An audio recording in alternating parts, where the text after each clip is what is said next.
Сайн байцгаана уу, та бүхэнд олон улсын амьдралд басан үйл явдлыг томилон хүргэе. 2026 онд ашигт малтмал болон чухал ач холбогдолтой ашигт малтмалтай холбоотой эрсдэлтэй нөхцөл байдал олон улсын харилцаанд үүсэж болзошгүй гэж олон улсын эрчим хүчний агентлагаас анхааруулж байна. Олон улсын эрчим хүчний агентлагийн тэргүүн Туркийн Анадолу агентлагт өгсөн ярилцлагатаа мэдэгдэхдээ чухал ашигт малтмалын хувьд нэг улсаас дэлхийд даяар улам бүр хамааралтай байгаа нь эрчим хүчний аюулгүй байдал ноцтой эрсдэл учруулж байгаа гэдгийг хэлээд 2026 онд олон улсын хурцтмал байдлыг энэс болж үүсгэж болзошгүйг анхааруулсан байна. За олон улсын эрчим хүчний агентлагийн гүйцэтгэх захирал Патил Бирол хэлэхдээ нэг улс чухал ашигт малтмалын зах зээлд ноёрхож нийлүүлэлтийн 70-80% хянж байгаа. За энэ тэнцвэргүй байдлыг дэлхийн эрчим хүчний систем тулгарч буй хамгийн ноцтой эрсдлүүдийн нэг гэж тодорхойлсон байна.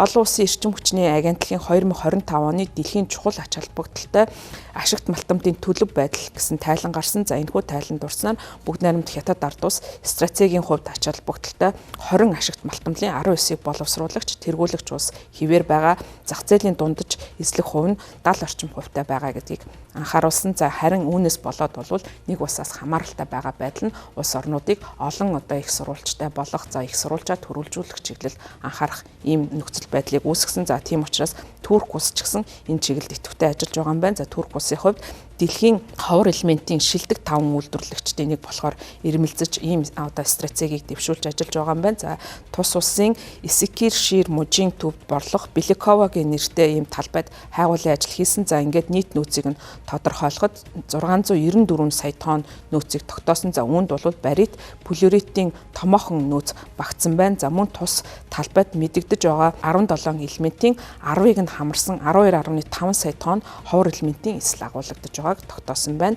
За Туркийн албаны хүмүүсийн мэдэгдэж байгаагаар эдгээр нөөцийг оруулсан тохиолдолд Беликовагийн орд нь бүгд найрамд Хятад ард улсын өвөр Монголын Баян овоогийн газрын ховор элементийн уурхайн дараа дэлхийд 2 дугаарт орох тийм том нөөцийг илрүүлээд байгаа юм байна.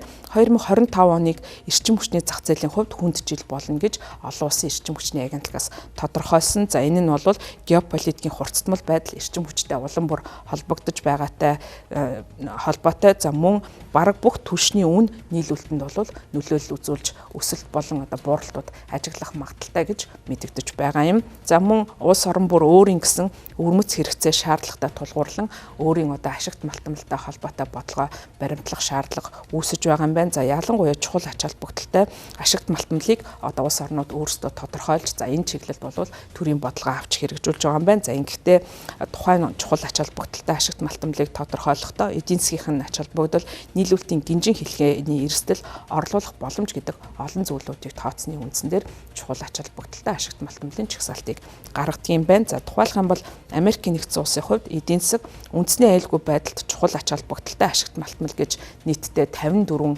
ашигт малтмалыг тодорхойлж эдгээр ашигт малтмалын нийлүүлэлтийн гинжин шүхлэхийг хангалттай байдалд бол хангах чиглэлд ажиллаж байгаа юм байна. За мэдээж хэрэг Америкийн нэгдсэн улсын хувьд бүгд найрамд Хятад ард улсаас энэхүү ашигт малтмалуудын хувьд ихээхэн хамааралтай байдаг. За энэ ашигт малтмалаас хамааралтай байдлаа бууруулах ийм бодлогыг баримталдаг. За Европын холбоо ч гэсэн мөн адил чухал ач холбогдолтой ашигт малтмалын чагсаалтыг гаргадаг. За үүн дотроо нийтдээ 34 орчим түүхийн эдийг тодорхойлж авч үздэг юм байна. За бүгд найрамд Хятад ард улсын хувьд 17 чухал ач холбогдолтой металл гэж эрдэс баялагийг авч үздэг юм байна.